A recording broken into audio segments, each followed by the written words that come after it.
উপকূলে মৎস্য আহরণে বৈরী আবহাওয়ার প্রভাব, সাগরে মিলছে না কাঙ্ক্ষিত মাছ, দুশ্চিন্তায় জেলেরা। লোকসানের কারণে বন্ধ ট্রলার পাঠানো, কাপ্তাই হ্রদে একই অবস্থা। কক্সবাজারের সেনা কর্মকর্তা তানজিম হত্যার মূল হোতা সহ গ্রেফতার আরও 2, দেশীয় অস্ত্র গুলি উদ্ধার। প্রাথমিক জিজ্ঞাসাবাদে জড়িত থাকার কথা স্বীকার। নদীতে ড্রাম বসিয়ে কূপের লিকেজ গ্যাস সংগ্রহ, ব্রাহ্মণবাড়িয়ার 20 গ্রামে সংযোগ। আওয়ামী লীগ নেতাদের ছত্রছায়ায় হয়েছে বাণিজ্যিক ব্যবহারও নির্বিকার প্রশাসন।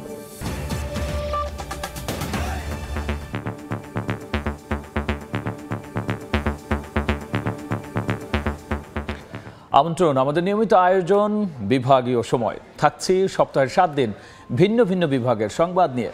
আজ চট্টগ্রাম বিভাগ, সঙ্গে আছি আমি গোলাম রাব্বি। সাগরে জাল ফেলে মিলছে না মাছ। কিছুদিন পর পর বৈরী আবহাওয়ায় মাছ শিকার করতে না পেরে ফিরতে হচ্ছে উপকূলে। আর তাই চরম দুশ্চিন্তায় কক্সবাজার উপকূলের জেলে ও ট্রলার মালিকরা। লোকসানের কারণে অনেকে ট্রলার সাগরে পাঠানো বন্ধ রেখেছেন। মোহাম্মদ ফরাজের ক্যামেরায় সুজাউদ্দিন রুবেলের রিপোর্ট। কক্সবাজার শহরের নতুন বাহারছড়া এলাকার মোহাম্মদ লোকমান, তার মালিকানাধীন ছিল 4টি মাছ ধরার ট্রলার, কিন্তু লোকসানের কারণে 2টি ট্রলার বিক্রি করে দিয়েছেন। এখন 2টি ট্রলার থাকলেও একটি ট্রলার বাকখালী নদীতে নোঙর করে রেখেছেন। বাকি আল্লাহদান ট্রলার 22 জন জেলে নিয়ে সাগরে মাছ শিকারে যায়, কিন্তু এই ট্রলারটিও সাগরে না পাঠানোর চিন্তা করছেন লোকমান। বলেন, গেল 2 মাসে 20 লাখ টাকা খরচ করে সাগরে 4 বার মাছ শিকারে পাঠালেও লোকসান গুনতে হয়েছে 10 লাখ টাকা। সুদি দেয় না, টাকা নিতে নিতে কারো কাছ থেকে যাওয়ার মতো এখন পরিস্থিতি নেই। জাল কিনবো নাকি ট্রলার সাগরে পাঠাতে পারবো, আমরা কোন দিকে যাব? এই বোটটার মধ্যে পরে আপনার 2 কোটি টাকার মতন ধরা আছে এ পর্যন্ত। তাহলে কিভাবে বোটটা সাগরে যায়, কিভাবে আসে? শুধু লোকমান নন, সাগরে 65 দিনের নিষেধাজ্ঞা শেষ হওয়ার পর থেকে গত 2 মাস ধরে সাগরে মিলছে না মাছ। প্রতিবারই ট্রলার পাঠিয়ে গুনতে হচ্ছে 2 থেকে 3 লাখ টাকা লোকসান। জেলেরা বলছেন, বৈরী আবহাওয়ার কারণে সাগরে মাছ শিকার না করে ফিরতে হচ্ছে উপকূলে। সাগরে ছিলাম 8 দিন, মাছ পাইছি মাত্র 30টা নিয়ে এখন সিঙ্গেল উঠছে চলে আসি ঘাটে। ফিশিং করতে পারতেছি না, মাছ পাইতেছি না, কোম্পানি আমাদেরকে টাকা দিতে পারতেছে না। আমাদের সংসার চলতেছে না। মাছ পাইলে কোম্পানি টাকা দেবে, মাছ না পাইলে কোত্থেকে দেবে? এদিকে গত 13 সেপ্টেম্বর বৈরী আবহাওয়ার কারণে বঙ্গোপসাগরে 10টির বেশি ট্রলার ডুবি হয়। এতে কক্সবাজার উপকূলে ভেসে আসা 5 জন জেলের মরদেহ উদ্ধার করা হয়। কক্সবাজারের নিবন্ধিত জেলের সংখ্যা প্রায় 65,000, আর নৌযান রয়েছে 6,000-এর বেশি। একদিকে বারবার বৈরী আবহাওয়া, অন্যদিকে সাগরে মাছের আকাল, তারপর অক্টোবর মাসে আবারও নিষেধাজ্ঞা। সবকিছু মিলিয়ে লোকসানের পর লোকসানে চরম দুশ্চিন্তায় জেলে ও ট্রলার মালিকরা। সুজাউদ্দিন রুবেল, সময় সংবাদ, কক্সবাজার। এদিকে রাঙ্গামাটির কাপ্তাই হ্রদে মৎস্য আহরণ শুরুর পর কেটে গেছে প্রায় 4 সপ্তাহ। তবুও প্রত্যাশা অনুযায়ী মাছ পাওয়া যাচ্ছে না ফিশারি ঘাটগুলোতে। জেলেরা বলছেন, দুর্যোগপূর্ণ আবহাওয়া ও হ্রদে পানি বেশি থাকায় এমন পরিস্থিতি। তবে লক্ষ্যমাত্রা অর্জন নিয়ে শঙ্কিত নয় বিএফডিসি কর্তৃপক্ষ। হেফাজত সবুজের তথ্য রাজীব দাস মুন্নার ছবিতে দেখব বিস্তারিত। প্রায় 4 মাস বন্ধ থাকার পর 1 সেপ্টেম্বর থেকে শুরু হয় কাপ্তাই হ্রদে মৎস্য আহরণ, কিন্তু প্রথম দিন থেকেই প্রত্যাশিত মাছ ধরা পড়ছে না জেলেদের জালে। ফলে অবতরণ কেন্দ্রগুলোতে মাছের পরিমাণ গেল বছরের তুলনায় কম। মাছ কম ধরা পড়ার জন্য হ্রদের অধিক পানি, কচুরিপানার ডুবোস্রোত, বৈরী আবহাওয়া ও জলবায়ু পরিবর্তনের প্রভাব বলে মনে করছেন জেলেরা। পানি অতিরিক্ত বাইরে গেছে আর কচুরিপানা বেশি, জাল মারতে পারি না তেমন। নামছে পর্যন্ত 1 গ্রাম মাছ ভালো করে ধরতে পারি নাই। পানি আজকে বাড়তেছে আবার কমতেছে, ওই কারণে ঠিকভাবে জাল ফেলাতে পারতেছে না জেলেরা। বৃষ্টি বাদল এবং আবহাওয়ার পরিস্থিতি একটু ভালো হলে মাছ এবং বেশি ধরা পড়বে বলে আমরা আশা করি। তবে বর্তমানে মাছের অবতরণ কম হলেও লক্ষ্যমাত্রা অর্জন নিয়ে শঙ্কার কারণ দেখছেন না বিএফডিসির এই কর্মকর্তা। লেকের পানির পরিমাণটা কিছুটা কমে যাবে, এই মাছ ধরার পরিমাণও তত ওইভাবেই বৃদ্ধি পাবে এবং আমাদের আশাবাদ যে আমাদের যে লক্ষ্যমাত্রা আছে সেটা আমরা খুব ভালোভাবে অর্জন করতে সক্ষম। বিএফডিসির তথ্য মতে চলতি বছর প্রথম 3 সপ্তাহে জেলার 4টি অবতরণ কেন্দ্রে মোট 1060 মেট্রিক টন মাছ অবতরণ হয়। একই সময়ে গত বছর যার পরিমাণ ছিল 1303 মেট্রিক টন। সময় সংবাদ, রাঙামাটি। এদিকে ভরা মৌসুমেও বাজারের সরবরাহ কমেছে ইলিশের, আর এ কারণে বাড়ছে দাম। চাঁদপুরের বড় স্টেশন পাইকারি বাজারে ভোর থেকে ইলিশের পসরা সাজিয়ে বসেন ব্যবসায়ীরা। 1 কেজি ওজনের ইলিশ বিক্রি হচ্ছে প্রতি কেজি 1800 থেকে 1900 টাকায়। বিক্রেতারা বলছেন মৌসুমেও সরবরাহ কম মাছটির, এতে দাম বেড়েছে কয়েক গুণ। এতে ক্ষুব্ধ ক্রেতারা।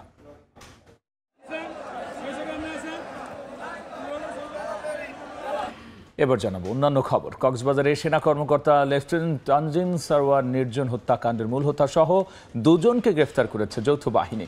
এ নিয়ে এখনো পর্যন্ত গ্রেফতার হলো 9 জন।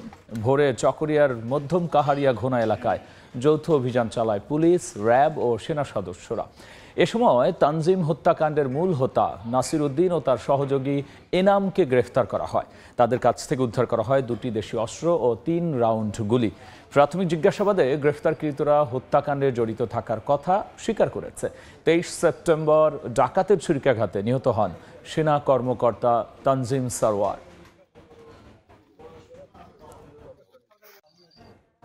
কক্সবাজারে বিদেশি অস্ত্র গুলি সহ এক পাচারকারীকে আটক করা হয়েছে।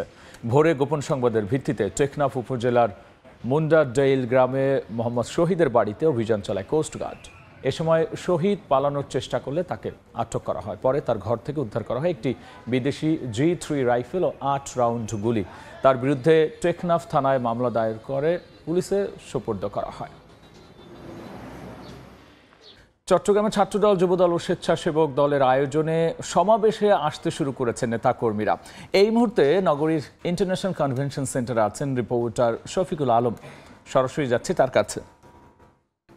মানবিক এবং রাষ্ট্র এবং সাম্য রাষ্ট্র গঠনে তারেক জিয়ার যে নির্দেশনায় চট্টগ্রামে 3টি বিএনপি যে 3টি অঙ্গ সংগঠন রয়েছে, ছাত্রদল, যুবদল এবং স্বেচ্ছাসেবক দলের সমন্বয়ে এখানে যৌথ কর্মী সভা হচ্ছে। সেখানে কিন্তু চট্টগ্রাম মহানগর উত্তর দক্ষিণে যে নেতাকর্মীরা রয়েছে তারা কিন্তু ইতিমধ্যে কিন্তু এই যে ইন্টারন্যাশনাল কনভেনশন হলে তারা কিন্তু এসে জমায়েত হচ্ছে। সেটি হচ্ছে যে তারেক রহমান যে নির্দেশনাগুলো দিবে, আগামী বাংলাদেশ কোন দিকে যাবে এবং আগামী বাংলাদেশে যে বিএনপির কী নির্দেশনা থাকবে এবং ছাত্রদল, যুবদল এবং স্বেচ্ছাসেবক দলকে আসলে কি করতে হবে সেই বিষয়গুলো কিন্তু নির্দেশনা থেকে আসবেন। এবং এখানে যে যুবদলের সাবেক সভাপতি মোশাররফ হোসেন দীপ্তি এবং মোহাম্মদ শাহেদ এবং ছাত্রদলের আহ্বায়ক সাইফুল আলম এবং যে সদস্য সচিব সাইফুল ইসলাম তুহিন এবং স্বেচ্ছাসেবক দলে তারা কিন্তু 3টি অঙ্গ সংগঠনের নেতাকর্মীরা কিন্তু এই মুহূর্তকে দিয়ে মঞ্চে আছেন। কিছুক্ষণ পরে কিন্তু সেই যে যৌথ সমাবেশ, কর্মী সমাবেশ, সেখানে কিন্তু তারা এখানে রয়েছে। অর্থাৎ বিএনপির 3টি অঙ্গ সংগঠন ছাত্রদল, যুবদল এবং স্বেচ্ছাসেবক দলের সমন্বয়ে কিন্তু এই কর্মী সমাবেশ হচ্ছে। এবং এখান থেকে কিন্তু যে তারেক রহমান যে নির্দেশনাগুলো দিয়েছেন সেই নির্দেশনাগুলো আসলে শোনানো হবে, সেই নির্দেশনাগুলো নেতাকর্মীদের বলা হবে। এখানে কিন্তু 3টি, অর্থাৎ শুধু চট্টগ্রাম মহানগর নয়, উত্তর জেলা, দক্ষিণ জেলা, বিভিন্ন যেই চট্টগ্রামের যে বিভিন্ন জেলা ভিত্তিক যে ছাত্রদল, যুবদল এবং স্বেচ্ছাসেবক কমিটিগুলো রয়েছে তারা কিন্তু ইতিমধ্যে এসেছেন। আপনি হয়তো দেখতে পাচ্ছেন এখানে হাজারো নেতাকর্মী কিন্তু এই মুহূর্তে কিন্তু উপস্থিত হয়েছেন এই যে প্রতিনিধি সমাবেশে। এখান থেকে কিন্তু বেশ কিছু কিন্তু নির্দেশনা আসবে বলে আমরা জানতে পেরেছি। আমরা আসলে যুবদল এবং ছাত্রদল এবং স্বেচ্ছাসেবক দলের যে উদ্যোগের নেতাকর্মীরা রয়েছে তাদের সাথে আমরা কথা বলেছি। আপনি হয়তো জানেন আগামীতে কিভাবে ছাত্রদলকে সংগঠিত করা যায় এবং যুবদলকে কিভাবে সংগঠিত করা যায়, সামনে নির্বাচন এবং নির্বাচনের আগে তাদের কি কি করণীয়, কি কি করতে হবে সেগুলো কিন্তু ইতিমধ্যে কিন্তু তারেক রহমান কিন্তু সেই নির্দেশনাগুলো দিয়ে দিয়েছেন এবং নেতা কর্মীদের হাতে পৌঁছে দিয়েছেন। এবং যে এখানে নেতা কর্মীরা যারা নেতারা এসেছেন, যে কর্মীরা এসেছেন তাদেরকে সেই বিষয়গুলো জানাবেন। অর্থাৎ আগামী নির্বাচনকে সামনে রেখে এই যে বিএনপির যে 3টি অঙ্গ সংগঠন ছাত্রদল, যুবদল এবং স্বেচ্ছাসেবক দল তাদের কি করণীয়, সে করণীয় নিয়েও কিন্তু এখানে কথা হবে। অর্থাৎ তারেক রহমানের নির্দেশনাগুলো সেখানে আজকে শোনানো হবে। ইতিমধ্যে কিন্তু এখানে কিন্তু প্রায় হাজারো 3টি অঙ্গ সংগঠনের নেতাকর্মী ইতিমধ্যে সেখানে জড়ো হয়েছেন এবং কিছুক্ষণ পরে নির্দেশনামূলক বক্তব্য দেওয়া হবে তাদের জন্য। এই ছিল আমার কাছে সর্বশেষ তথ্য। বিএনপির 3টি অঙ্গ সংগঠনের সমাবেশের আগ মুহূর্তের প্রস্তুতি নিয়ে আমরা যুক্ত হয়েছিলাম চট্টগ্রামে। ঝুঁকি থাকার পরও ব্রাহ্মণবাড়িয়ার তিতাস নদীর পশ্চিম তীরের বাকাইল ও মজলিশপুরে অন্তত 20টি গ্রামে চলছে কূপ থেকে লিকেজ হওয়া গ্যাস দিয়ে রান্নাবান্নার কাজ। প্রভাবশালীদের ছত্রছায়ায় ঝুঁকিপূর্ণ এই গ্যাস বাণিজ্যিকভাবেও ব্যবহার করা হচ্ছে। বছরের পর বছর এমন অপকর্মের নজির থাকলেও রহস্যজনক কারণে অনেকটাই নীরব বাংলাদেশ গ্যাস ফিল্ড কোম্পানি কর্তৃপক্ষ ও জেলা প্রশাসন। হৃদয় পরের ক্যামেরায় ব্রাহ্মণবাড়িয়া থেকে উজ্জ্বল চক্রবর্তী রিপোর্ট। দেখে মনে হবে প্লাস্টিকের পাইপ ও ড্রাম দিয়ে নদীতে মাছ ধরার কোনো ফাঁদ পাতা হয়েছে। প্রকৃতপক্ষে এসব ব্যবহার করা হয়েছে তিতাস গ্যাস ক্ষেত্রের কূপ থেকে লিকেজ হওয়া উড়াল গ্যাস ব্যবহারের জন্য। স্থানীয়রা জানান 2005 সাল থেকে তিতাসের 3 নম্বর কূপ থেকে গ্যাস লিকেজ শুরু হয়। এরপর থেকে তিতাসের পূর্বপাড়, আনন্দপুর, শ্যামপুর এবং পশ্চিম পাড়, বাকাইল, মজলিশপুর এলাকায় তিতাস নদী সহ বাসাবাড়িতে থাকা গভীর অগভীর নলকূপ দিয়ে গ্যাস বেরোতে থাকে। এরপরই উড়াল গ্যাসের দিকে নজর পড়ে স্থানীয় আওয়ামী লীগ, যুবলীগের কর্মীসহ প্রভাবশালী চক্রের। তৎকালীন প্রভাবশালীরা তিতাস গ্যাস ক্ষেত্রের এক শ্রেণীর অসাধু কর্মকর্তা, কর্মচারী ও প্রশাসনিক কর্মকর্তাদের ম্যানেজ করে প্লাস্টিক পাইপ এবং ড্রাম ব্যবহার করে ঝুঁকিপূর্ণভাবে উড়াল গ্যাস বাণিজ্যিকভাবে ব্যবহার শুরু করে। প্লাস্টিক পাইপলাইনের মাধ্যমে স্থানীয় গ্রামের বাসাবাড়ি, চায়ের দোকান সহ অবৈধভাবে গড়ে ওঠা চুনের কারখানায় মোটা অঙ্কের অর্থের বিনিময়ে এই গ্যাসের সংযোগ দেওয়া হয়। এতে ক্রমশ ঝুঁকিপূর্ণ হয়ে ওঠে পুরো এলাকাটি। যে কোনো মুহূর্তে বড় ধরনের দুর্ঘটনার শঙ্কা করছেন এলাকাবাসী। প্রশাসন যদি কঠোর অবস্থান গ্রহণ না করে যে কোনো সময় এইখানে দুর্ঘটনা ঘটে। জড়িতদের বিরুদ্ধে দ্রুত অভিযান চালানোর কথা জানায় জেলা প্রশাসন। আমাদের এক্সিকিউটিভ ম্যাজিস্ট্রেট রেডি আছে, আমাদের প্রয়োজনীয় নির্দেশনাও দেওয়া হয়েছে। খুব শিগগিরই আমরা তাদের বিরুদ্ধে মোবাইল কোর্টের আওতায় তাদেরকে নিয়ে আসবো। তিতাস গ্যাস ক্ষেত্রের মোট 24টি কূপের মধ্যে 2007 সালে তিতাসের 3 নম্বর কূপটিকে পরিত্যক্ত ঘোষণা করে Bangladesh gas field company limited কর্তৃপক্ষ। উজ্জ্বল চক্রবর্তী, সময় সংবাদ, ব্রাহ্মণবাড়িয়া। ভারতে মাস্টার থেকে জেলা পরিষদ চেয়ারম্যান কে শৈলা একটানা 15 বছর ধরে ছিলেন বান্দরবান জেলা পরিষদের চেয়ারম্যান। স্থানীয়দের অভিযোগ, ক্ষমতার প্রভাব খাটিয়ে নিয়োগ বাণিজ্য, টেন্ডারবাজি, কমিশন আদায়, জমি দখল সহ নানা অনিয়মে জড়িত তিনি। জেলা আওয়ামী লীগ সভাপতি হওয়ায় ছিলেন সবকিছুর ধরাছোঁয়ার বাইরে। সরকার পতনের পর পলাতক তিনি। সোহেল কান্তি নাথের ক্যামেরায় বিস্তারিত জানাচ্ছেন এন.এ. জাকির। বান্দরবান জেলা আওয়ামী লীগের সভাপতি ও জেলা পরিষদ চেয়ারম্যান ক্যাশৈলা একসময় ওস্তাদ ক্যাশৈলা নামেই পরিচিত ছিলেন সব মহলে। রাজনীতিতে তার উত্থান বেশি দিনের নয়। 2009 সালে আওয়ামী লীগ ক্ষমতায় আসার পর তৎকালীন স্থানীয় সংসদ সদস্য বীর বাহাদুর উসই সিং এর ভগ্নিপতি হওয়ার সুবাদে নির্বাচিত হন জেলা পরিষদের চেয়ারম্যান। এরপর পাল্টাতে থাকে তার ভাগ্য। এলাকাবাসীর অভিযোগ, বিগত 15 বছরে জেলা পরিষদ থেকে ভুয়া প্রকল্প দেখিয়ে 500 কোটি টাকার বেশি লুটপাট করেছেন তিনি।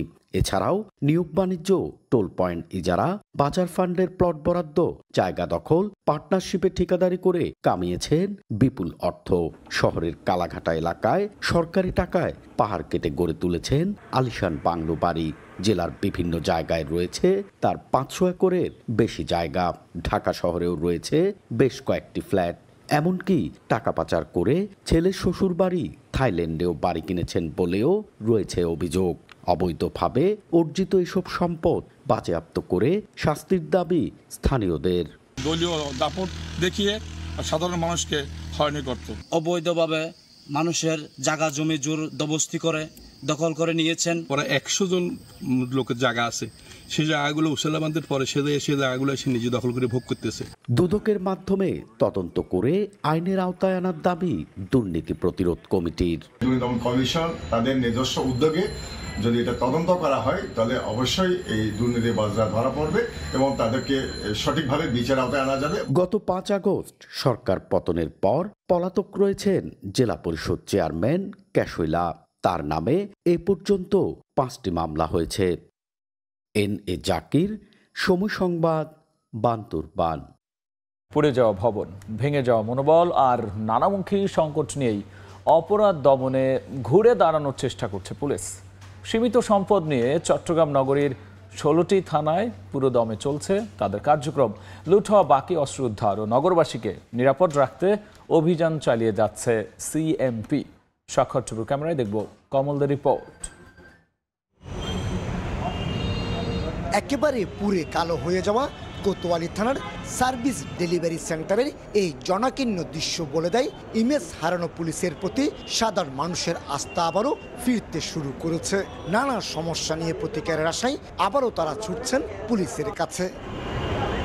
5 আগস্ট হাসিনা সরকার পতন পরবর্তী পরিস্থিতি পেরিয়ে ইতিমধ্যে কাজে যোগ দিয়েছেন সিএমপির সর্বস্তরের কর্মকর্তা ও সব পুলিশ সদস্য।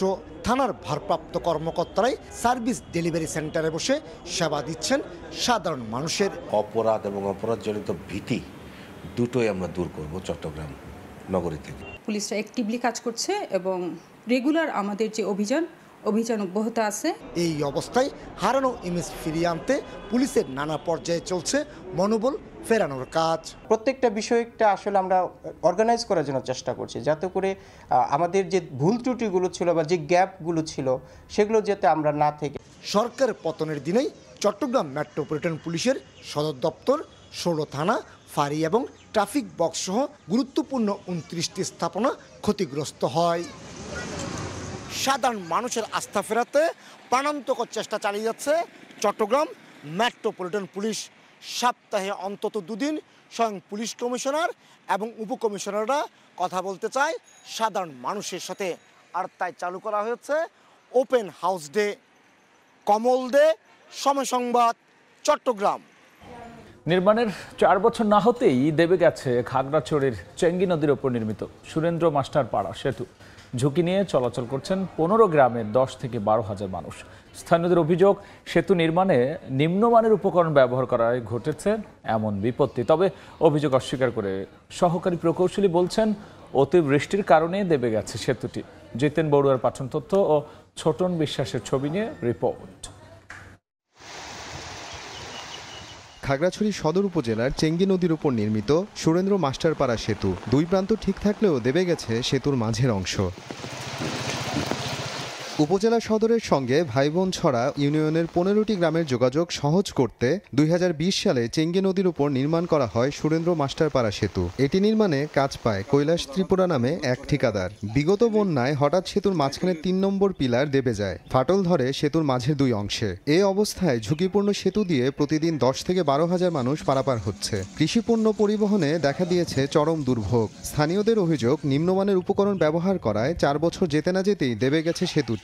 অভিযুক্ত ঠিকাদারের বিরুদ্ধে ব্যবস্থা নেওয়ার পাশাপাশি ক্ষতিগ্রস্ত সেতুটি দ্রুত সংস্কারের দাবি তাদের। প্রায় 5-6 হাজার জন লোকের এই ব্রিজ দিয়ে আসা যাওয়া করে। প্রায় 15-20টি গ্রাম ছিল, ওই গ্রামের লোকেদের খুব অসুবিধা। পণ্য বাহী যানবাহন নিয়ে আমরা মালামাল আসা নেওয়া করতে পারি। দেবী যাওয়ার কারণে এখন মনে সংকট হয়েছে। দ্রুত পদক্ষেপ নিলে আমাদের জন্য খুব উপকার হবে। এ বিষয়ে ঠিকাদার কৈলাস ত্রিপুরার সঙ্গে যোগাযোগের চেষ্টা করেও তাকে পাওয়া যায়নি। এদিকে অনিয়মের বিষয়টি অস্বীকার করে সহকারী প্রকৌশলী বলেছেন, অতিবৃষ্টির কারণে দেবে গেছে সেতুটি। বিভিন্ন বাধা, যেমন গাছপালা এসে আটকে দেওয়ার পরে একটি জায়গায় পানি দেওয়ার সুযোগ পেয়েছে, ওই জায়গাটা স্কাউটিং হয়েছে অতিরিক্ত সামান্য ডেবে গেছে এবং এমন ঝুঁকিপূর্ণ নাই, সেহেতু আমরা ওটা মেরামতের জন্য আমরা পদক্ষেপ নেব। 2017-18 অর্থ বছরে 70 লাখ টাকা ব্যয়ে নির্মাণ করা হয় সুরেন্দ্র মাস্টারপাড়া সেতু। সময় সংবাদ, খাগড়াছড়ি। এবার জেনে নেব চট্টগ্রাম বিভাগের গত সপ্তাহের আলোচিত ঘটনা। ব্রাহ্মণবাড়িয়ার সীমান্তবর্তী বিজয়নগরে 22 সেপ্টেম্বর পাথরের আড়ালে অবৈধভাবে ভারতীয় পণ্য পরিবহনের তথ্য পেয়ে একটি ট্রাক থামায় বিজিবি। ওই সময় চালক ও তার সহকারী পালিয়ে গেলে ট্রাকে তল্লাশি করলে উদ্ধার হয় শুল্ক ফাঁকি দিয়ে ভারত থেকে আনা পোশাকের বড় চালান। জব্দকৃত পণ্যের আনুমানিক বাজার মূল্য প্রায় 4 কোটি টাকা বলে জানায় বিজিবি। চট্টগ্রামের সীতাকুণ্ডের শীতলপুরের এসএন কর্পোরেশন শিপ ব্রেকিং ইয়ার্ডে বিস্ফোরণের ঘটনায় 23 সেপ্টেম্বর প্রতিষ্ঠানটিকে 26 লাখ টাকা জরিমানা করে শিল্প মন্ত্রণালয়। পাশাপাশি 3 মাসের জন্য বন্ধ রাখার নির্দেশনা দেওয়া হয়। শাস্তি ও জরিমানার পাশাপাশি 20 দফা সুপারিশ করে শিল্প মন্ত্রণালয়ের জাহাজ পূর্ণ প্রক্রিয়া অধিশাখা। বিভাগীয় সময় শীর্ষ সংবাদ জানিয়ে দিচ্ছি আরও একবার। উপকূলে মৎস্য আহরণে বৈরী আবহাওয়ার প্রভাব, সাগরে মিলছে না কাঙ্ক্ষিত মাছ, দুশ্চিন্তায় জেলেরা। লোকসানের কারণে বন্ধ ট্রলার পাঠানো, কাপ্তাই হ্রদে একই অবস্থা। কক্সবাজারে সেনা কর্মকর্তা তানজিম হত্যার মূল হোতা সহ গ্রেফতার আরও 2 দেশীয় অস্ত্রগুলি উদ্ধার। প্রাথমিক জিজ্ঞাসাবাদে জড়িত থাকার কথা স্বীকার। এবং নদীতে ড্রাম বসিয়ে কূপের লিকেজ গ্যাস সংগ্রহ। ব্রাহ্মণবাড়িয়ার 20 গ্রামে সংযোগ। আওয়ামী লীগ নেতাদের ছত্রছায়ায় হয়েছে বাণিজ্যিক ব্যবহারও, নির্বিকার প্রশাসন। এই ছিল আজকের বিভাগীয় সময়। আগামীকাল থাকবো সিলেট ও ময়মনসিংহ বিভাগের আয়োজন নিয়ে। সঙ্গেই থাকুন সময়।